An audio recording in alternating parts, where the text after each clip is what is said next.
بسم اللہ الرحمن الرحیم۔ حضرت ابو ہریرہ رضی اللہ تعالی عنہ نبی اکرم صلی اللہ تعالی علیہ وسلم سے روایت کرتے ہیں، آپ صلی اللہ تعالی علیہ وسلم نے ارشاد فرمایا کہ 3 طرح کے لوگوں کی مدد اللہ تعالیٰ نے اپنے ذمے لے لی ہے۔ 3 طرح کے لوگوں کی مدد اللہ تعالیٰ نے اپنے ذمے لے لی ہے۔ نمبر 1، اللہ کی راہ میں جہاد کرنے والا،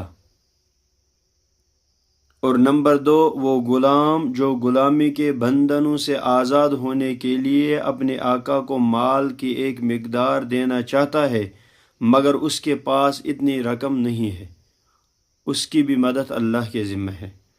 اور نمبر 3، وہ آدمی جو عفت اور پاک دامنی کی زندگی بسر کرنے کے لیے نکاح کرنا چاہتا ہے مگر غریبی روک بنی ہوئی ہے، اس کی بھی مدد اللہ کے ذمہ ہے۔